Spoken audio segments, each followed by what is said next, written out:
A pleasant good afternoon to everyone watching via all means, including social media or listening via radio, etc.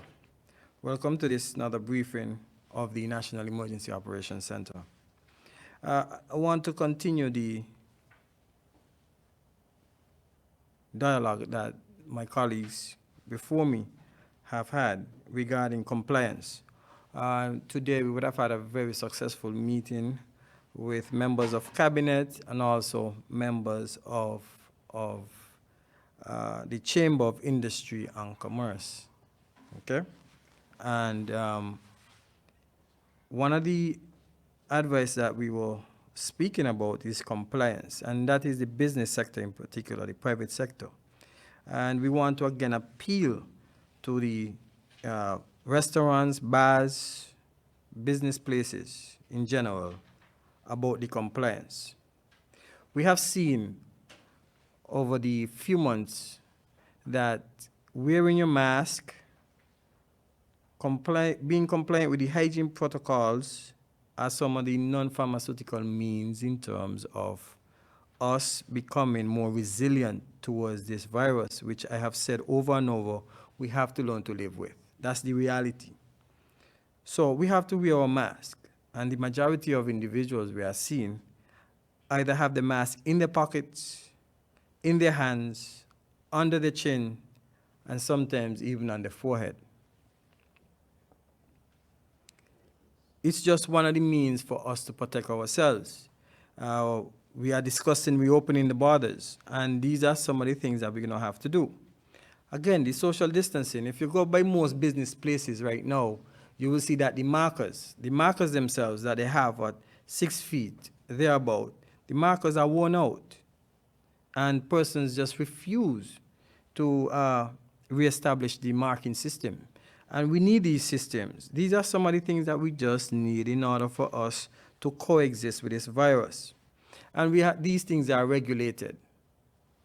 And if we see the police come to your establishment and becomes more aggressive with you, then we are going to say that the police or the compliance task force are somewhat, being too harsh or hard on you. And it's not that.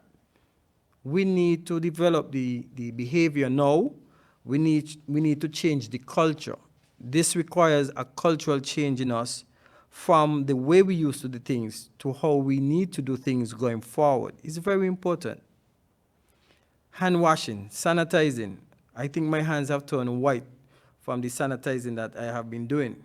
And we continue. Once ago, in the beginning, you see everybody with a big bottle of sanitizer, all about everybody walking with their little spray bottle, hang on the waist, all about. But now, you can't even find somebody, walking with a little sanitizer. And these are some of the critical things that we're doing because we're using public transportations. We are holding doors. We are holding doorknobs. We are doing a number of things whereby the virus can be transmitted. And we are saying to the general public, if you want to assist us in this battle, you have to do a number of these things. So these are some of the non-pharmaceutical measures that we have to do. So besides that, we are hearing the dialogue of economic activities. And what we have taken into consideration in consulting with a number of stakeholders is, like, for example, one, we looked at the return of the Ross University students. And I want to basically thank the university for their proactive approach. And, Mr. Ray Francis and Desiree McCoy and the team for the excellent work that they are doing. The system that we put in place and the protocols that we all put in place together worked very well. He allowed us to test our systems. He allowed us to do a number of things so that we can prepare our frontline workers, our infrastructure in getting ready for the opening where we're going to have mass influx of persons coming into the country like before. Now, they have proposed that there will be a schedule of return of students and faculty. Now, remember those students that arrive, they will be leaving at the end of August. But thereafter, there will be another group of students that will be arriving in the country in the first week of September. Now, I am preparing you. Again, let me repeat, there's an estimated date for the arrival of another group of students from the United States. They're going to go through a more vigorous system, because we have seen what is happening in the US, in order for us to be able to filter any potential COVID-19 positive case. So we are confident that the system that was used before is actually a good system to use again. Now, we're talking about repatriation, and persons keep asking, well, what about holders of work permit? What about visitors? What about residents? Now, at the present moment, in order for us to expand this, we are looking at nationals and residents. And we have started discussion, listen to me carefully. We have started discussions on holders of work permits and visitors, and 3 visitors who wishes to stay for more than 14 days. Because as of now, as we have been doing, the visitors, we are not stepping down we are not stepping down from the 14 days quarantine for now. That is set in stones for now. It's a work in progress, and until the science advises otherwise, and the cabinet decides to take the risk of having, the risk of a compromise of anything below 14 days, it will remain at 14 days. So anybody desirous of entering to St. Kitts and Nevis, come with this in mind. You will be quarantined for 14 days. Now, the reopening of the borders. So there's a lot of discussion on reopening the borders. So what will this require? So let me just basically share with you some of the things that we are doing collectively with a number of stakeholders. So we looked at something to do traceability, at the same time market St. Kitts and Nevis, and also help us in the fight with COVID-19. And in that, we have had a proposal from a Son of the Soil in having an app developed for St. Kitts and Nevis free of cost to the government. And in this app, we are going to be able to manage while being able to also trace persons who will have to go in quarantine. The reality is that we are not going to be able to always pay for someone to be in quarantine or sustain persons to be in one particular location like we have now, where we have the OTI facility. We're going to have to open up our quarantine facilities. What that means, probably we're going to set a criteria going forward where persons can where facilities such as guest house, villas, private villas, can actually become quarantine facilities with security and everything else. Again, we are looking at economic activities. So I'm going to appeal to these security firms to get yourself organized so that when the time comes and you're engaged, you can provide this service in a safe manner. So therefore, let's say a millionaire like Dr. Wilkinson want to come to St. Kitts and Nevis. He has a condo in the southeast region. We verify that he has this condo. He meets the criteria where he's able to pay for his own security.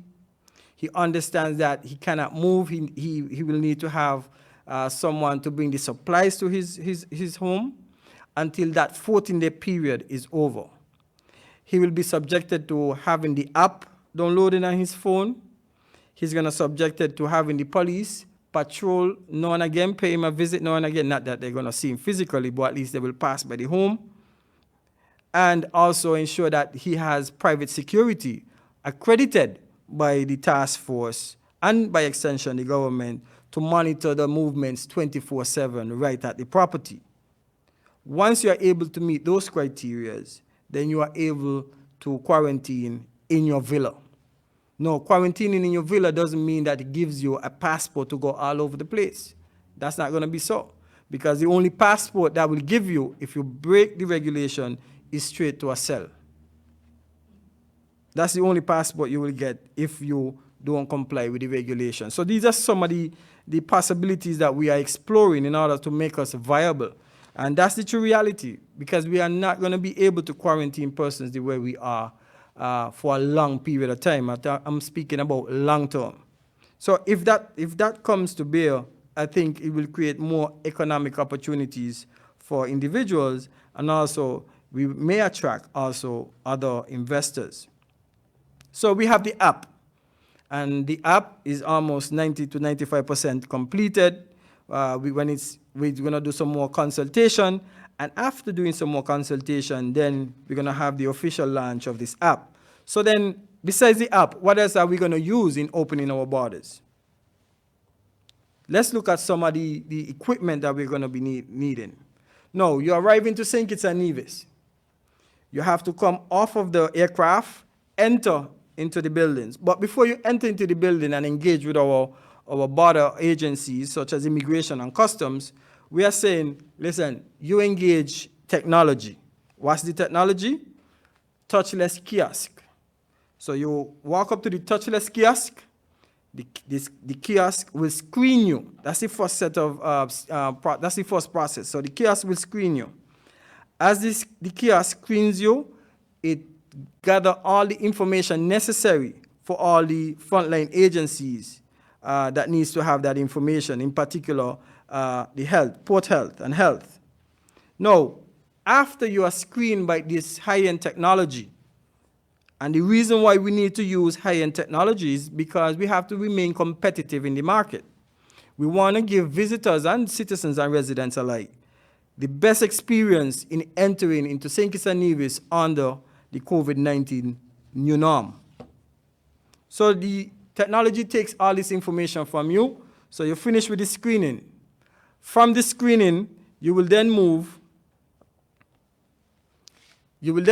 over to the medical testing booth. Next slide, please. Medical testing booth. So this is a negative pressure testing booth, whereby we are protecting the healthcare worker and also the passenger entering St. Kitts and Nevis.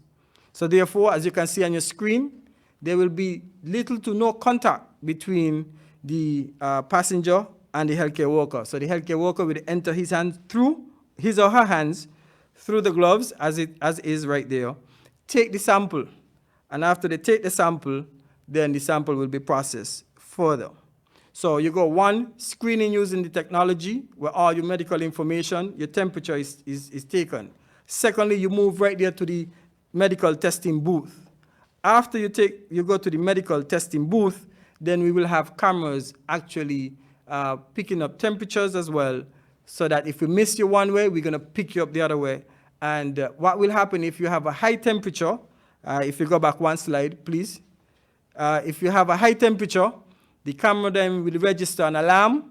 It will take your picture, and that image will be stored for tracking. So using that image, you will be tracked. What that will do, it would assist the port health officers in terms of monitoring persons with potential symptoms. Now, that is just the infrastructure that is needed at the airport. We need more than that. We need transportation to complement all of what I have just said. So what we are trying to do through the Ministry of Tourism is to have COVID-19 certified taxi operators. And as you can see in the image, what does this require of you, taxi operators, or even public transport? One, hopefully that you can create a barrier between you and the persons you will be transporting. Two, you should have sanitizing stations within your vehicles so that as persons entering, they can sanitize their hands.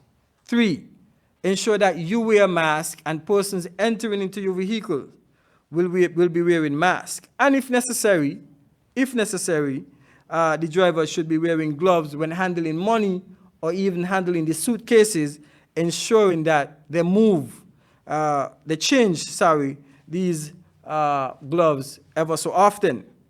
And finally, we have to become innovative. And you heard the Honorable Prime Minister saying that on his show the other night. We have to become innovative. Our taxi operators are going to have to enhance their payment system by possibly going to e-payment. whereby nobody has to touch. It's just somebody swiping the cards and basically making the payments. And these are some of the things that we are asking our stakeholders within the tourism sector to be able to become innovative and create economical opportunities. For example, as I stated today, one of the things that we are challenged with is transportation for persons coming for repatriation. So if we have taxi operators who are certified, they can actually move these passengers that come in or nationals that come in from point A to point B, meaning from the airport to the quarantine facilities at a cost to them. And this is critical. This will generate economic activities. So if we know we have operators A, B, C, and D who are certified, we can put you into a rotational process whereby as we have flights come in, we can actually call upon you in a very orderly manner to transport these incoming passengers from the airport to the quarantine facility at a cost to the incoming passenger. So therefore, the taxi operators would be generating income. And this is where we want to go as we continue to create economic opportunities. What is happening right now? The Tourism Authority is continuing to carry out capacity building programs, meaning training.